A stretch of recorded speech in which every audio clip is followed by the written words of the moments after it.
మీ అందరికీ తెలుసు హంద్రీనివా. హంద్రీనివా అంటే రాయలసీమకి ఒక హార్ట్, ఒక జీవనాడి.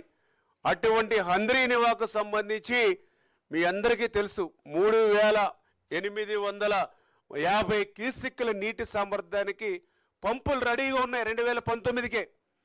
ఆ రోజు చంద్రబాబు నాయుడు గారు ముఖ్యమంత్రిగా 2019లో దిగిపోయేటువంటి సమయానికే అక్కడ 3850 సామర్థ్యం కలిగినట్టు పంపులు ఉన్నాయి హంద్రీనివాకు. నువ్వు రాయలసీమ బిడ్డ అని చెప్తూ ఉంటావు. మరి రాయలసీమ బిడ్డ అని చెప్పుకునేటువంటి నువ్వు 5 సంవత్సరాల నీ పరిపాలనా కాలంలో 3850 క్యూసెక్కులకి రెడీగా ఉన్నటువంటి పంపులను కూడా ఉపయోగించుకోలేకపోయావు. ఎందుకు కారణం అని చెప్పి ఈరోజు జగన్మోహన్ రెడ్డి గారిని సూటిగా మేము ప్రశ్నిస్తూ ఉన్నాం. 5 సంవత్సరాలు నీ పరిపాలనా కాలంలో ఆ పంపులను ఉపయోగించుకునేటువంటి విధంగా ఒక్క పనిని కూడా ఎందుకు చేపట్టలేదని చెప్పి ఈరోజు జగన్మోహన్ రెడ్డిని సూటిగా ప్రశ్నిస్తూ ఉన్నాం.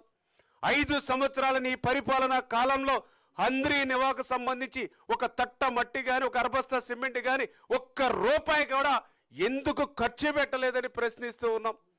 ఖర్చు పెట్టకపోయావు. కనీసం నీ 5 సంవత్సరాల్లో హంద్రీనివాకు ఉపయోగించుకునేటువంటి కరెంటు మోటార్ల బిల్లులు కూడా ఎగ్గొట్టి ఎందుకు పోయావని అడుగుతూ ఉన్నాం. ఇదా రాయలసీమ బిడ్డ చేసేటువంటి ద్రోహం, దగ ఈవేళ రాయలసీమకు అని చెప్పి ఈరోజు ప్రజలు ప్రశ్నిస్తున్నటువంటి పరిస్థితి ఈవేళ జగన్మోహన్ రెడ్డి అని చెప్పి తెలియజేసుకుంటూ ఉన్నా. మరి ఈరోజు కూటమి ప్రభుత్వం అధికారంలోకి వచ్చింది.